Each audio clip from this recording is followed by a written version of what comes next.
Welcome to this GTA open wheel tutorial. Today I'm going to talk about KERS and Slipstream. I'm going to cover both in this video because I believe they go hand in hand, and I'll be going over the relationship between KERS and Slipstream a lot here.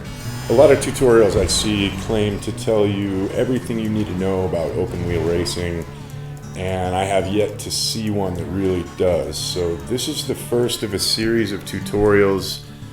Hopefully the most helpful you're yet to see, so I hope these vids help you win more races, have more fun, and I'd also like to see better drivers, so there's more competition for those who love this game, and we can get fuller lobbies and not usually dominate the field. That's just no fun. So without further BS, let's get balls deep. There are so many more uses for KERS and Slipstream than going faster than for a few seconds. First, let's talk about the obvious one, which is using KERS on straights. In my opinion, using KERS on straights is the least important use for KERS.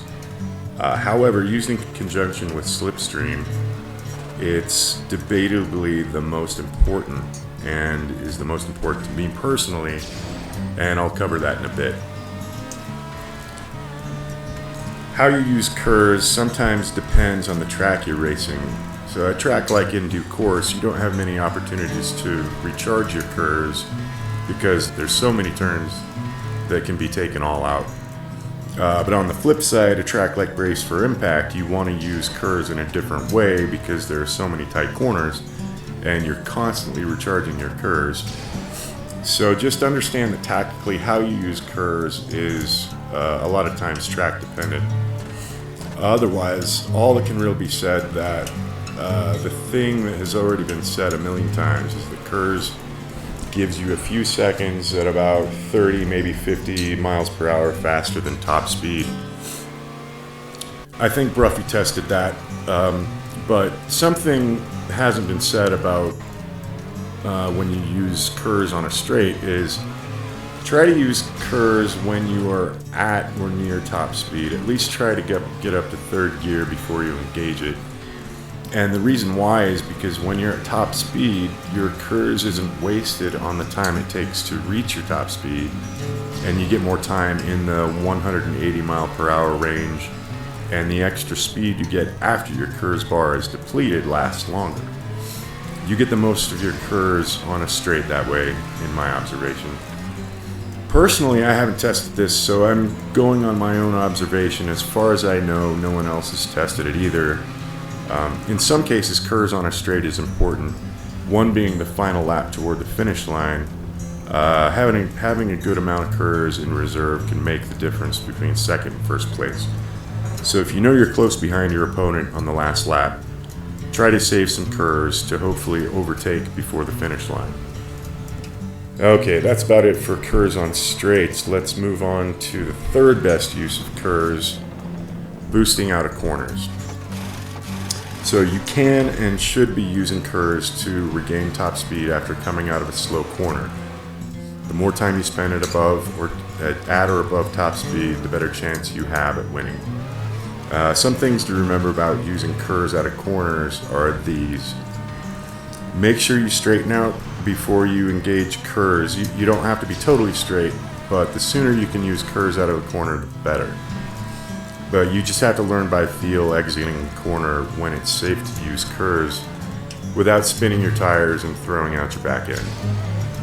Another thing to remember is that it doesn't take very much KERS to get you back to your top speed, so rather than burning all your KERS, you can save some for other opportunities. And finally, if you're in a short compound turn like the double hairpins on More Haste, More Speed and Road to Ruin, it might be best to hold off on using KERS. One, because those corners should be taken as tight and wide as possible, and you need control to negotiate those types of turns quickly. Also, if you're not practiced at KERS, you can easily run into guardrails, end up off the track, So use KERS judiciously when nearing obstacles or sharp turns. Just practice and you'll get it. The next tip is always try to keep at least just a sliver of KERS if you possibly can. This is because there are other good uses for KERS, and they're to avoid sticky situations, get yourself out of sticky situations, avoid trolls that just want to crash you out, and also get farther ahead of your opponent when they're slipstreaming you, and also to catch up to your opponent in order to slipstream them. Sticky situations, what I mean by that can be a few things. One, if there's a multi-car pileup that you come upon, everybody's reversing, panicking, and trying to KERS out of the mayhem. That'll cause them to spin out, etc. Having a bit of KERS in this situation can help you avoid that situation entirely, and it really doesn't take much KERS to do that if you're lucky and observant. Likewise, if you're in that sticky situation yourself, if you know what you're doing, you'll always have at least a tiny squirt of KERS to get yourself out of that situation more quickly than your crashed out opponents. And you can usually pick up a couple of places in the field if you're in 6th place and you're in a crash with 5th or 4th place, you might be able to pick up 3rd place with some well-timed KERS. Now, a little bit about trolls. You've seen it, a troll sitting kind of perpendicular across his track, waiting for you to come along so they can ram you. Thing is, these trolls are usually going to floor it, spin their tires, thereby limiting their acceleration. These cars accelerate pretty slowly off the line, even without spinning your tires. So if you have a bit of go juice in reserve, you can just boost and slip past them before they can get enough speed to ram you. The most important and effective use for KERS, in my opinion, is using KERS in conjunction with Slipstream. It's a powerful move, and you can make really good time if you can do it right. In fact, when your lap times reach the upper limit of your current skill and track knowledge, Slipstream, and especially KERS with Slipstream, can help you crush your lap records. Using KERS with Slipstream increases your speed probably 20 or 30 miles per hour over regular KERS boost speed, and it lasts at least twice as long, maybe longer. You have to be really careful using the tactic because it has to be used in the right places. It doesn't do you much good when you're 400 yards from a 90-degree turn or steeper. It also takes a lot of practice. While you're learning the move, you'll lose your wing a few times, but usually when you end up ramming someone, you're more likely to knock off your opponent's spoiler than your own wing, which can be advantageous, but like dirty advantageous. I try to avoid dirty advantages like this because every time you run into something or someone, it slows you down. The way to go fast is not to run into anything, especially other players, because at least guardrails don't move. I really don't know why anybody would have to point this out. It seems obvious, but I guess some people just like to lose. Here are the uses for KERS regarding Slipstream. First, you can use KERS to get away from an opponent who's slipstreaming you. This is another good reason to keep some KERS in reserve. But I found you really need about a quarter bar to a fifth of a bar or more to effectively get away, and sometimes you just don't have that much. It's better to save that KERS and allow your opponent to pass you. Just pull to the right, give them the easy opportunity to pass, because even if they hit you accidentally, you can lose your spoiler. Better to let them pass than lose your spoiler. If your opponent either doesn't have any KERS themselves when they pass you with Slipstream, or they don't choose to pass using KERS with Slipstream, you can use your reserve KERS to catch up and Slipstream them. If they're a good driver and they do use their KERS with Slipstream, that's the gamble. But by and large, people don't use KERS when Slipstream passing.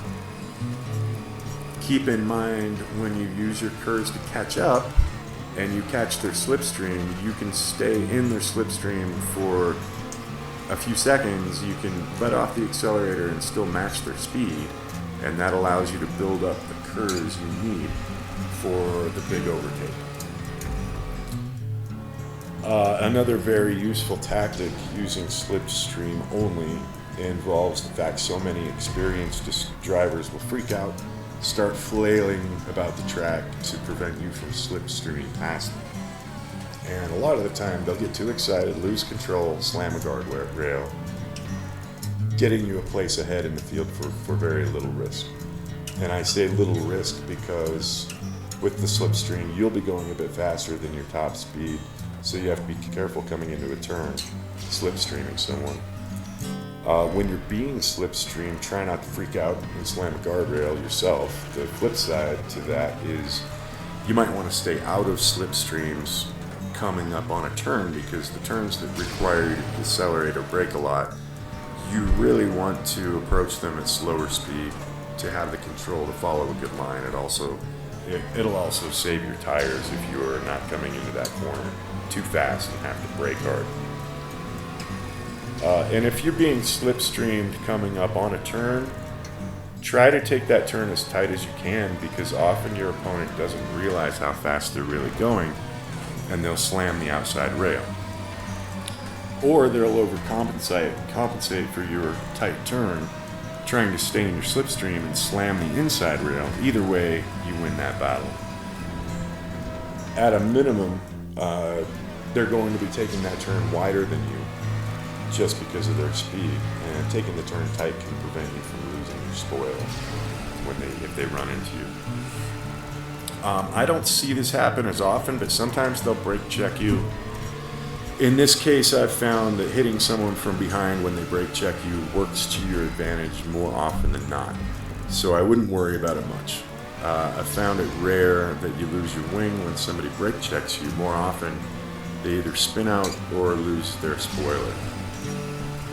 An important note, in my experience, most of the time someone hits you, in any case, especially on purpose, it hurts them a lot more than it hurts you. So in this way, you can kind of welcome people to hit you because it might just work in your favor. And in my experience, more often it does.